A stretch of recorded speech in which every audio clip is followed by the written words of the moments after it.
Bismillahirrahmanirrahim. Assalamualaikum warahmatullahi wabarakatuh. Alhamdulillahirabbil alamin. Alhamdulillahilladzi hadana li hada wa ma kunna linahtadiya laula an hadanallah. Laqad ja'at rusulu rabbina bil haqq wa nudu an tilkumul jannatu istumuha bima kuntum ta'malun. Huwaladzi arsala rasulahu bil huda wa dinil haqq liyudhhirahu 'alad dini kullih walau karihal musyrikun. Asyhadu an la ilaha illallah wa asyhadu anna Muhammadan abduhu wa rasuluh sallallahu alaihi wasallam wa ala alihi wa sahbihi. Amma ba'du. Ikhwatal Islam, ikhwatal iman, akramanallahu wa iyyakum. Semoga Allah senantiasa memuliakan kita semua. Alhamdulillahirabbil alamin. Syukur kepada Allah tidak henti-hentinya atas limpahan nikmat Allah, nikmat Islam, iman kepada kita semuanya. Sampai saat ini kita masih diperkenankan untuk menetapi kebenaran, rujuk kepada kebenaran, dan semoga istiqomah dalam kebenaran Islam. Thayyib, ma'asyiral muslimin yang dimuliakan Allah.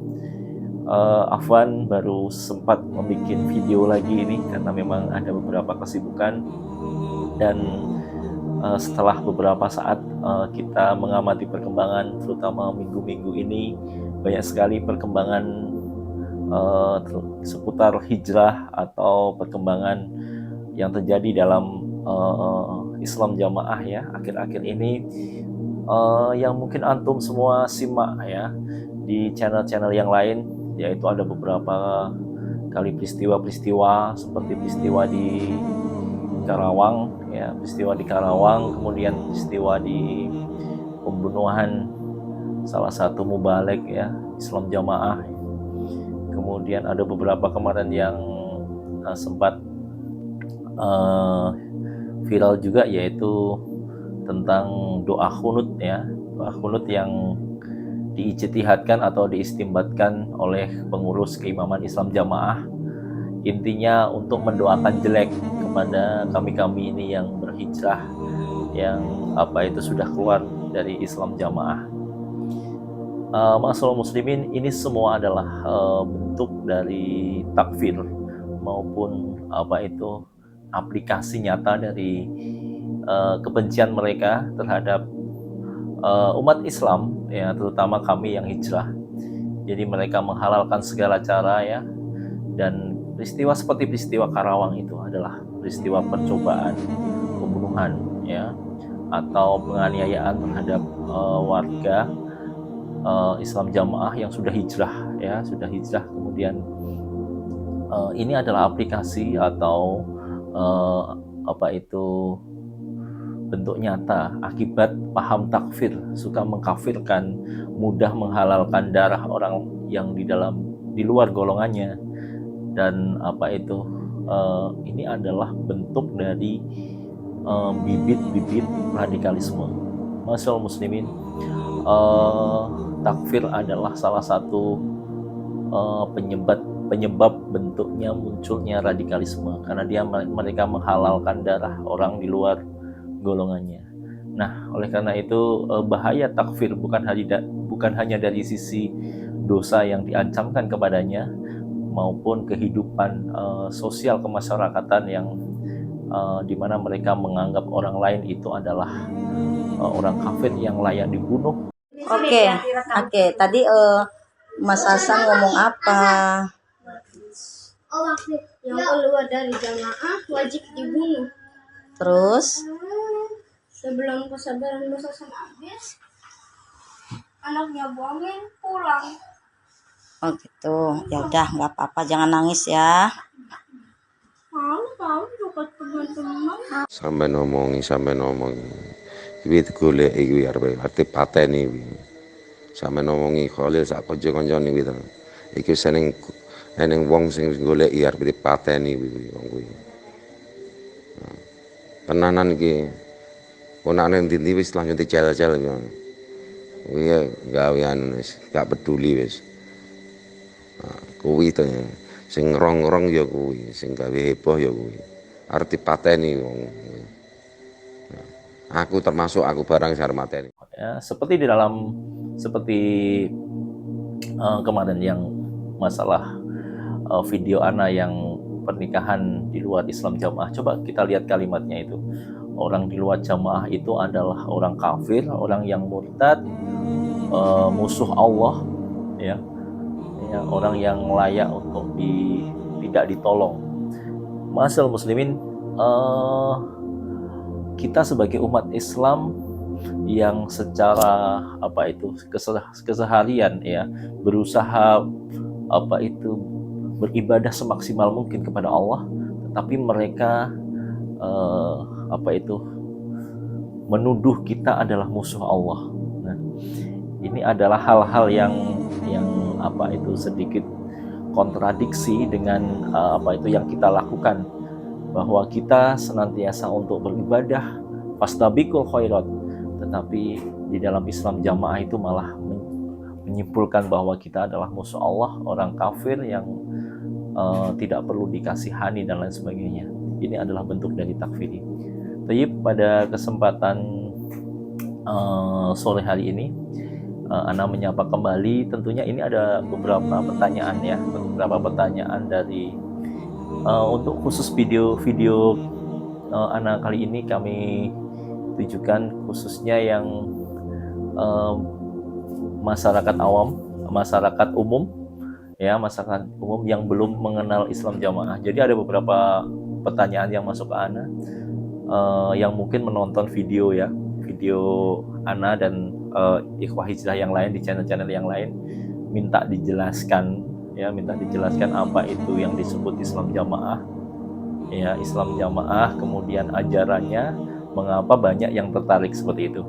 Jadi memang hal ini memang pertanyaan yang bagi antum semua sebagian mungkin pertanyaan yang sudah diketahui jawabannya, tetapi bagi mereka yang penyimak lain maupun ikhwah muslim lain yang memang benar-benar belum tahu,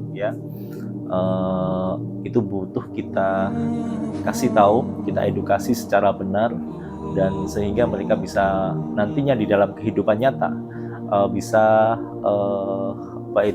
menyaring, memfilter terhadap keberadaan aliran Islam jamaah ini. Karena aliran Islam jamaah ini memang sudah tersebar di seluruh pelosok Nusantara, bahkan beberapa di Islam jamaah itu sempat merantau ke luar negeri juga. Mereka juga membawa Islam jamaah yang banyak adalah di beberapa negara antara lain Australia dan Malaysia, memang sudah ada di sana, Suriname, tapi sebagian sudah banyak yang berhijrah. Tayyib, Ana ingin menyampaikan sedikit sejarah asal muasal dan siapa sih sebenarnya golongan Islam jamaah ini. Yang pertama adalah mungkin beberapa video yang lalu sudah kita jelaskan ya. Yang pertama, Islam jamaah ini ajarannya dibawa oleh satu-satunya muassis dari Islam jamaah yang konon katanya adalah lulusan dari Mekah, lulusan dari Darul Hadis di Mekah, yaitu beliau yang bernama Pak Haji Nur Hasan. Nah, yang berasal dari salah satu desa di Kediri, Jawa Timur.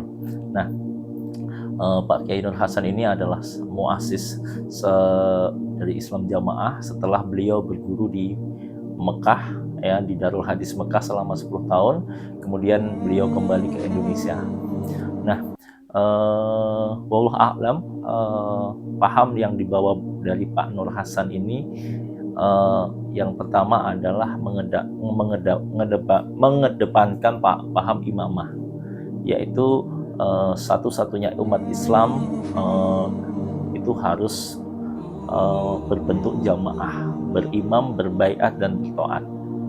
Itulah yang dilakukan Bapak Imam Nur Hasan ini, Pak Haji Nur Hasan ini di Indonesia. Melihat di Indonesia itu katanya belum ada keimaman yang nyata, kemudian padahal pada tahun-tahun itu kalau kita lihat sejarah, bagi antum yang mungkin bisa membaca sejarah, dulu memang ada beberapa pergerakan kaitannya dengan pendirian negara Islam atau negara Islam khususnya, yaitu pergerakan seperti Kartosuwiryo, kemudian pergerakan Wali Imam Al-Fatah.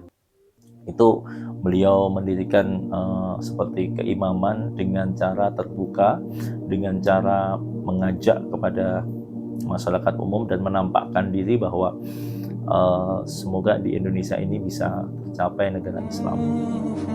Tapi dengan sistem yang memang Allah sudah mengkodar di negara kita adalah negara demokrasi yang terdiri dari bermacam-macam suku bangsa, dan dengan perbedaan keyakinan dan suku bangsa dan agama memang sulit sekali rasanya untuk menjadikan di Indonesia ini adalah negara Islam. Tapi dengan adanya fenomena itu, makanya seperti Pak Nur Hasan itu pernah mencontohkan bahwa dia tidak meniru yang dilakukan yang lain. Jadi kalau mereka, Pak Nur Hasan itu menganggap yang lain itu pergerakannya akan gagal, sehingga Pak Nur Hasan ini menciptakan pendirinya atau muasisnya ini mendirikan jamaah dengan cara sembunyi-sembunyi, ya, dengan cara sembunyi-sembunyi dan tidak menampakkan pada khalayak umum.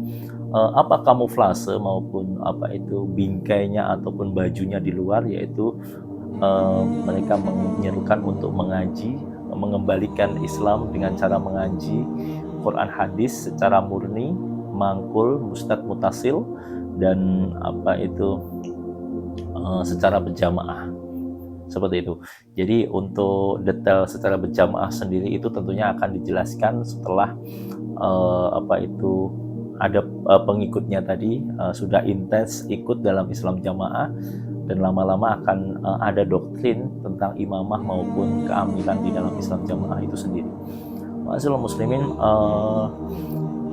awalnya memang dibentuk atau pendirian Islam secara mereka berbaiat, ya, karena memang tidak ada keimaman versi Pak Nur Hasan. Dia dibaiat oleh 3 orang, ya, oleh 2 orang, ya, antara lain adalah keluarganya sendiri. Jadi dia mendeklarasikan dia sebagai imam dan diakui oleh hanya 2 orang saja. Mungkin mencocoki dalil, ya, yang layahilu li salasatin, mungkin, ya, dipaskan seperti itu. Tetapi deklarasi menjadi imam ini tidak diketahui oleh umumnya umat Islam di Indonesia maupun ulama-ulama lain atau organisasi-organisasi Islam lain, bahkan masyarakat umum, karena baiatnya secara sembunyi-sembunyi. Saya adalah seorang fulan dari jamaah Islam jamaah, ya. Dalam jamaah ini diajarkan bahwasanya orang Islam di luar jamaah kami adalah kafir. Ini saya singgung tadi. Siapa yang tidak berbaiat kepada imam jamaah dianggap kafir. Kelompok ini membawakan hadis Rasulullah berbunyi, la islama illa bi jamaah, wa la jamaah illa bi imarah, wa la imarah illa bi ta'ah. Ya. Intinya mereka punya dalil, ya. Ya kita bilang ini ngawur, ya. Ya ini Rasulullah ini kalaupun hadis ini sahih, maka ini maksudnya adalah kesempurnaan Islam adalah dengan taat kepada pemimpin, bukan berarti kalau orang keluar dari kepemimpinan maka dia kafir, ya. Nabi mengatakan man mata wa laysa ala unuqihi bai'ah famata mitatan jahiliyah. Barang siapa yang meninggal dan tidak punya baiat, itu tidak taat kepada penguasa, tidak menganggap punya penguasa, maka dia matinya seperti mati orang jahiliyah. Bukan mati jahiliyah, mati kafir. Ini sebagian orang salah terjemah. Famata mitatan jahiliyah, itu maksudnya matinya seperti matinya orang jahiliyah. Kenapa? Orang jahiliyah dahulu mereka tidak punya pemimpin. Mereka hidup senang bebas, masing-masing jadi pemimpin sendiri, tidak mau, dan mereka bangga kalau bisa tidak dipimpin. Mereka bangga kalau tidak bisa. Mereka bangga kalau bisa berperang keluar dari kekuasaan orang lain. Maka itu sifat jahiliyah. Di antaranya yang keluar dari baiat orang Khawarij. Khawarij tidak dikafirkan. Khawarij yang benar-benar bukan cuma keluar dari kepimpinan Ali bin Abi Thalib, bahkan berperang, bahkan membunuh orang-orang, itu pun tidak dikafirkan oleh Ali bin Abi Thalib. Terus kita yang tidak baiat sama imamnya kita dikafirkan. Imam mereka juga mana imamnya? Pantas nggak jadi imam? Coba bayangkan kalau ada 5 imam, saya jadi imam, dia punya imam. Sekarang kalau saya jadi imam, berhak nggak? Mana? Adu-aduan saya dengan imam dia, mana lebih hebat? Terus ada imam lagi ketiga, mana lebih hebat di antara kita yang berhak lebih jadi imam? Ada imam keempat, terus Kalau begitu caranya rusak. Ini namanya bayat-bayat yang bid'ah, yang tidak pantas. Gimana membayat sama imam dia? Imam dia negaranya tidak punya. Negaranya sembunyi-sembunyi, ilmunya nggak ada. Ya. Mengkafir-kafirkan orang tidak bayat sama dia, dia saja kita tidak tahu. Imamnya mana? Kemudian surga dan neraka digantungkan kepada imam yang seperti ini. Ini jamaah bahlul seperti ini. Hati-hati ya. Tinggalkan jamaah seperti ini. Sesat dan menyesatkan. Ya. Gimana? Coba untuk bayangkan satu dunia, surga dan nerakanya diikatkan dengan imam dia. Imam dia ini mana? Kita nggak ada yang kenal. Punya negara nggak? Punya polisi nggak? Kemudian kalau tidak bayat sama jadi orang kafir. Betapa piciknya pikiran mereka menganggap orang seperti gini surga dan neraka bergantung kepada dia. Tidak bayat sama dia jadi orang kafir. Ya akhi, orang kita jutaan manusia tidak kenal dia. Coba tanya orang, kamu kenal nggak imamnya Islam Jamaah? Nggak ada yang kenal. Kemudian kafir, kamu nggak bayat kafir, banyak orang kafir dong. Ini gimana sih? Alhamdulillah antum sudah keluar.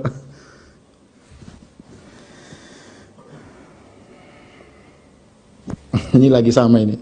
Ustaz, saya Najib dari Surabaya ingin bertanya bagaimana pendapat Ustaz tentang bayat seseorang. Jika kita tidak bayat kepada orang tersebut, maka kita dianggap kafir. Kafir gara-gara tidak bayat sama. Suruh dia bayat sama saya, kalau tidak bayat sama saya dia kafir. Saya kalau begitu kan gimana? Saya balik sekarang.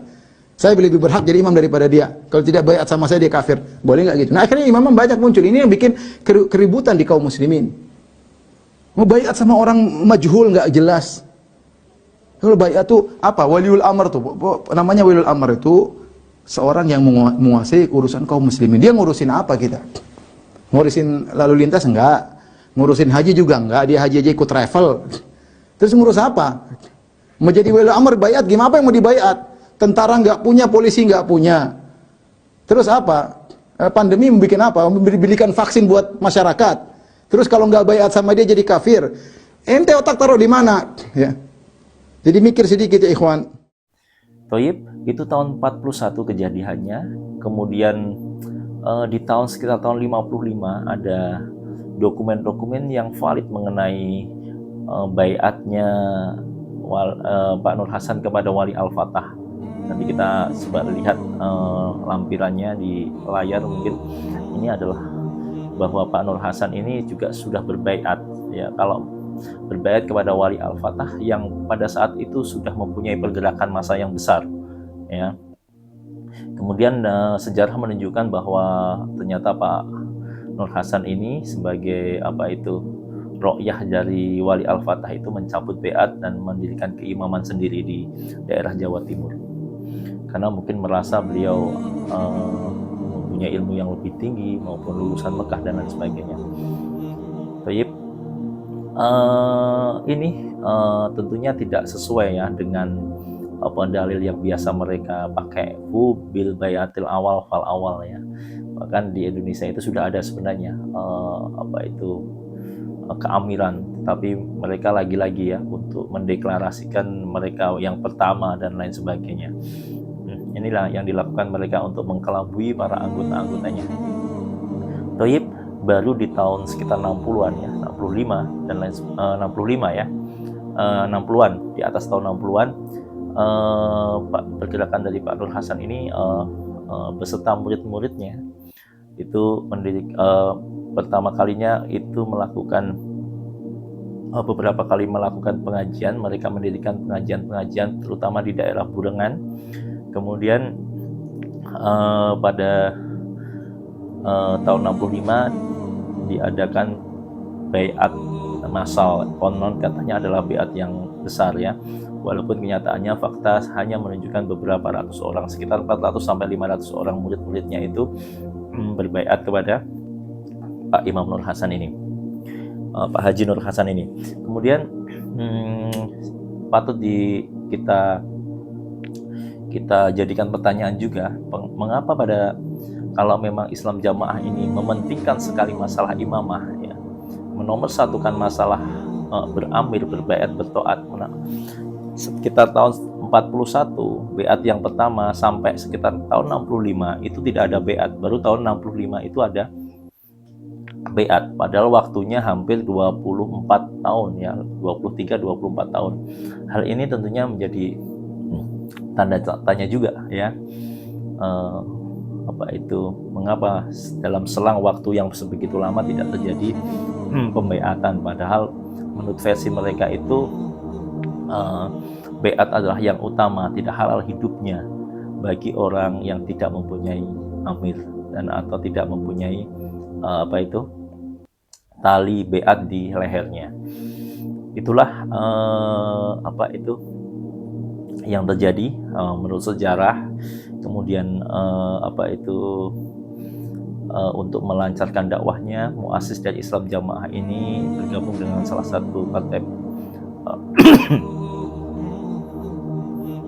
satu partai politik di Indonesia pada saat itu, demi mensukseskan atau melancarkan kegiatan-kegiatannya. Kemudian ikut mensukseskan salah satu partai politik. Kemudian beliau berusaha untuk mengembangkan ajaran-ajaran ini. Tapi sampai akhirnya pada tahun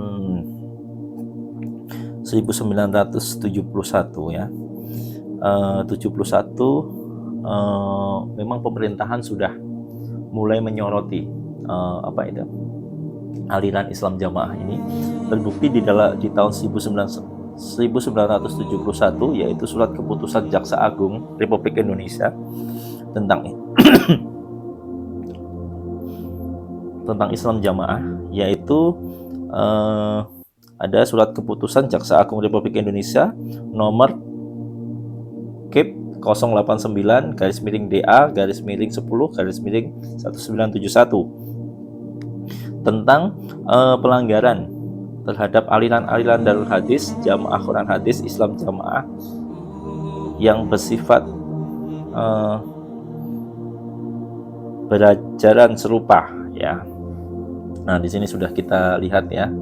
Yang pertama adalah membaca beberapa surat pertimbangan, surat-surat yang berkaitannya tentang pergerakan ini.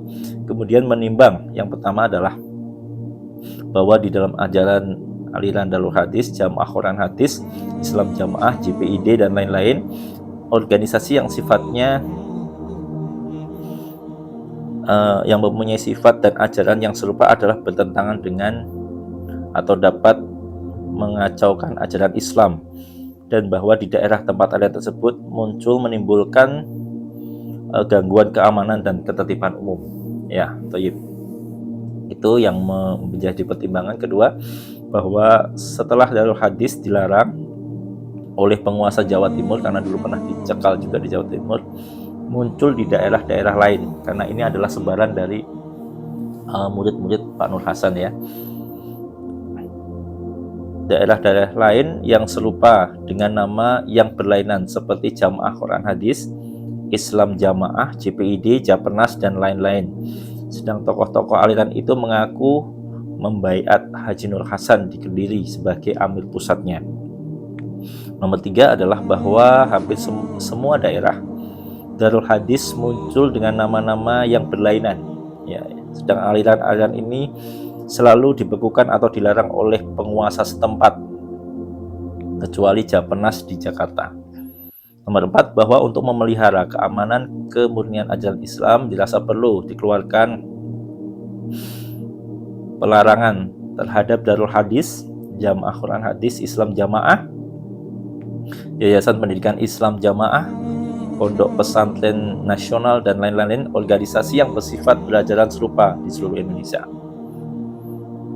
Kemudian memutuskan dan menetapkan, yang pertama adalah melarang aliran Darul Hadis, Jamaah Quran Hadis, Islam Jamaah, Yayasan Pendidikan Islam Jamaah, Yayasan Pondok Pesantren Nasional, Japernas dan aliran-aliran lainnya yang mempunyai mempunyai ajaran serupa di seluruh wilayah Indonesia. Kedua, melarang semua ajaran aliran tersebut pada bab pertama dalam keputusan ini yang bertentangan dengan atau menodai ajaran-ajaran agama.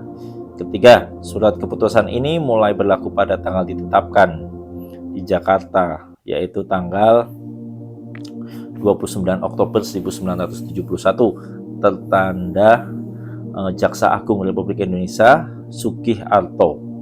Nah, itu adalah pelarangan pertama, yaitu yang pertama adalah sebenarnya di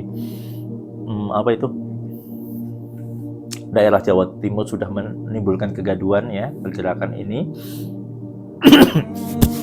Kemudian direspon oleh Jaksa Agung Pusat, dikeluarkan juga keputusan Jaksa Agung yang sifatnya adalah pembubaran maupun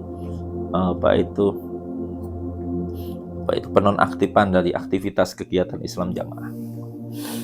Taib, Masyaallah muslimin, karena kelihayan dari beliau, dari mereka juga para tokoh-tokoh di Islam Jamaah, dan perintahnya mereka melakukan bitonah. Bitonah itu seperti menipu begitu dengan berpura-pura baik ya dan lain sebagainya. Makanya banyak mereka memanfaatkan kondisi politis pada saat itu, juga kondisi negara yang memang belum stabil, untuk memperlancar kegiatan mereka. Antara lain mereka mengkamuflase dengan membentuk nama-nama yang baru, sehingga setelah Islam Jamaah dibubarkan mereka mereinkarnasi menjadi Lemkari, mereinkarnasi dengan nama Yakari ya, agar mereka tidak pemerintah kesulitan untuk membendung ini. Sampai saat ini juga masih berdiri organisasi dengan nama salah satu yang mungkin antum sudah kenal semua, merupakan perwujudan reinkarnasi terakhir dari Islam Jamaah. Tetapi ajarannya tetap sama dari dulu sampai sekarang. Ana yang menyaksikan dari lahir sampai berhijrah beberapa tahun lalu, ajaran ini adalah sama. Sedangkan baju atau organisasi luar ini adalah hanya sarana untuk kamuflase atau sarana mengkelabui baik itu pemerintah maupun otorisasi penguasa seperti di Indonesia dan otorisasi penegak hukum lainnya, bahwa seakan-akan ini adalah kamuflase saja dan demi kelancaran mereka untuk menjalankan organisasi. Sampai saat ini perkembangan mereka lumayan pesat ya, sehingga muncul di beberapa wilayah, semua wilayah tanah air. Baik, mungkin dengan perkembangan ini muncul juga surat Kejaksaan Agung Republik Indonesia tahun 2004 yang terkait Islam Jamaah, yaitu kita lihat di sini adalah surat Kejaksaan Agung Republik Indonesia nomor R194 D Dispos Dis 5/3/2004. Sifatnya adalah rahasia. Yaitu aksi pengerusakan masjid ya, salah satu ormas. Ya, ini Kejaksaan Agung Pusat ya, distribusi seluruh wilayah kejaksaan ya. Ya, ini langsung menyebut organisasi, nanti kita samarkan ya. Baik, yang pertama adalah menunjuk laporan informasi khusus dari Kepala Kejaksaan Tinggi Kalimantan Selatan tanggal 3 Februari 2004 nomor ... Perihal tersebut pada pokok surat bersama ini kita diberikan petunjuk sebagai berikut, bahwa keberadaan organisasi ini sampai saat ini belum pernah ada pelarangannya, namun menjadi masalah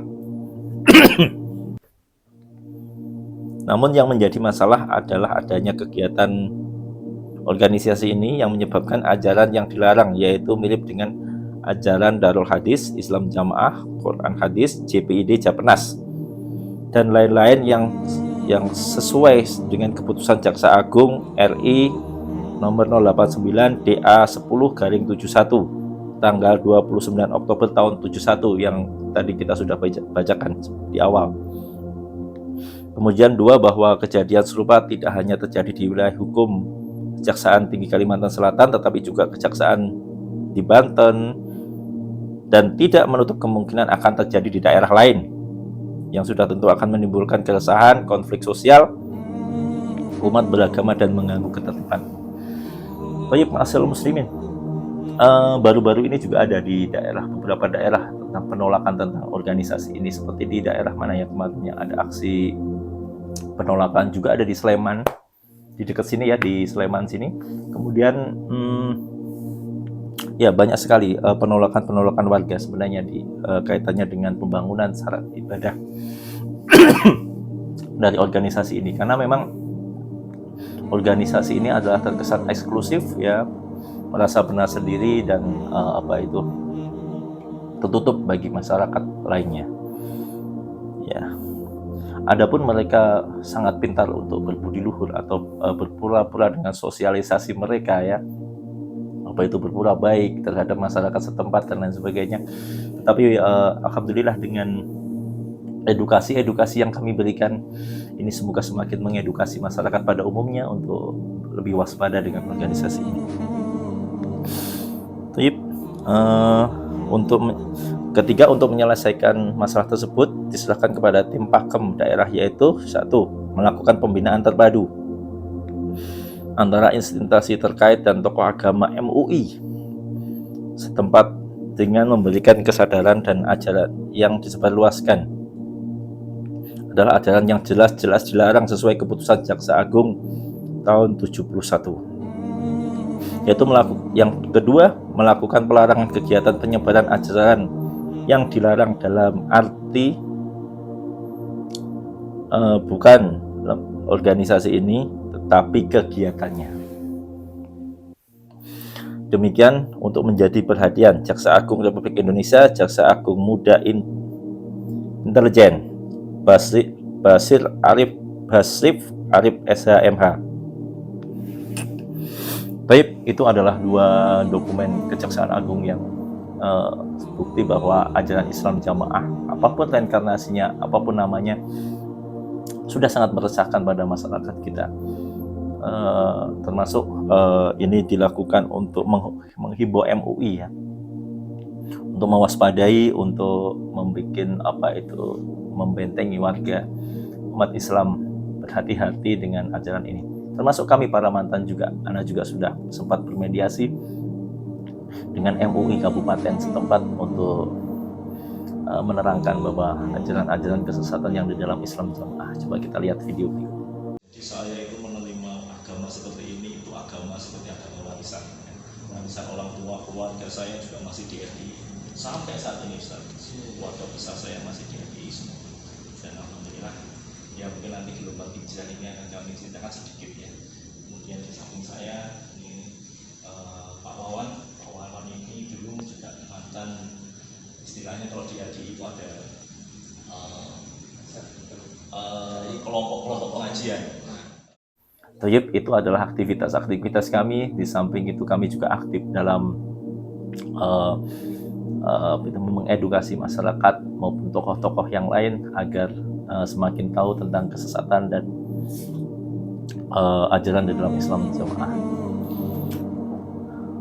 Masyaallah muslimin, yang perlu kita tambahkan sedikit di sini bahwasanya mengapa banyak sekali masyarakat yang tertarik ya di dalam untuk mengkaji di dalam Islam Jamaah ini.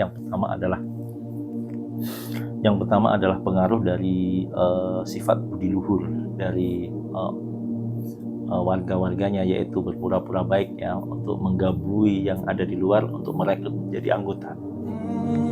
Rata-rata mereka adalah diiming-imingi, yaitu di mana mereka akan ditunjukkan di mana pengajian yang seperti pengajian yang murni begitu ya, pengajian yang mempelajari betul Al-Quran, kembali kepada Al-Quran dan Al-Hadis secara murni dan konsekuen ya. Mereka menunjukkan bahwa ngajinya kita adalah mengkaji dengan makna perkata ya, sehingga hal-hal seperti ini kadang orang awam yang belum pernah mungkin melihat ini sebelumnya, cara metode mengkaji seperti ini terpesona dan menganggap ini adalah mengaji dengan dengan murni, dengan bagus, memaknai Al-Quran dengan perkata, memaknai Al-Hadis dengan perkata, seakan-akan mereka akan tahu betul makna dalam Al-Quran maupun Al-Hadis. Bahkan kalau kita lihat banyak sekali pesantren-pesantren yang sudah menerapkan metode ini, tetapi karena mereka terhanyut dengan situasi, mungkin dalam kondisi juga dan kondisi lingkungan ataupun efek dari pertemanan, sehingga banyak juga mereka yang hanyut maupun ikut dalam terperangkap dalam aliran ini. Ma'asyiral muslimin, dengan hal itu tentunya dengan edukasi seperti ini kita harapkan membentengi masyarakat yang ada di luar jangan sampai masuk di dalam ajaran ini. Karena begitu kita sudah masuk, kita lihat contoh salah satu cuplikan pengajiannya seperti ini. Fa'innahu man kharaja minal jama'ah idza shibrin faqad khala'a tibaqatul Islam min hunuki illa ayyuraji.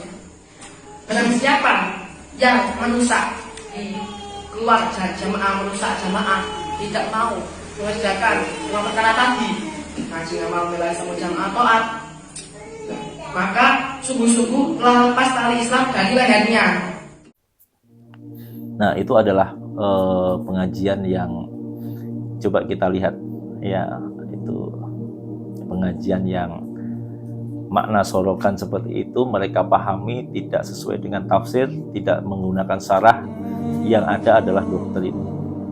Yang ada adalah doktrin, dan doktrin seperti ini yang terus digemburkan kepada pemeluk Islam jamaah sehingga mereka timbul sifat eksklusivitas maupun fanatik buta ya terhadap golongan ini. Sungguh ini hal yang perlu kita bentengi bersama. Sekilas itu ya ma'asyiral muslimin yang bisa Ana ceritakan mengenai golongan ini. Intinya memang kita harus banyak mengedukasi masyarakat mengenai bahaya dan hal-hal yang mungkin timbul dari efek dari aktivitas maupun eksklusivitas dari golongan ini.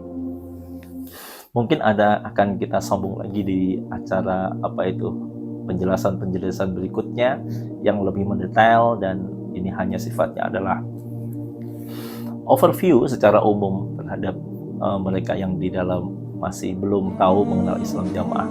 Perlu diketahui bahwa Islam jamaah ini sekarang sudah bereinkarnasi menjadi salah satu ormas. Ya, salah satu ormas yang cukup besar dan mereka mempunyai infrastruktur yang banyak dengan penggalangan dana yang cukup kuat karena mereka menerapkan sistem penarikan dana ya yang berkedok syariah ya kepada para anggotanya, sehingga mereka mempunyai suatu kemampuan finansial yang cukup memadai di dalam internal golongan ini. Ma'asyiral muslimin, hal-hal yang seperti ini harus kita terus gembur-gemburkan agar masyarakat di luar semakin tahu, semakin paham apapun bentuk kamuflase mereka, bitonah mereka atau penjelmaan mereka yang akan membahagiakan dengan akidah-akidah Islam yang lurus. Kami adalah korban yang dulunya adalah korban dari golongan ini dan sudah mengetahui kesesatannya. Mungkin bisa dilihat di video-video Ana sebelumnya yang banyak sekali sudah kita kupas. Mungkin itu pada kesempatan sore hari ini sedikit overview maupun gambaran secara umum saja terhadap organisasi ini. Semoga kurang lebihnya memberi manfaat informasi kepada kita semua. Wassallallahu ala Muhammad wa ala alihi washabihi wasallam wa akhiru da'wana alhamdulillahi rabbil alamin. Subhanaka wa bihamdika asyhadu an la ilaha illa anta astaghfiruka wa atubu ilaik. Assalamualaikum warahmatullahi wabarakatuh.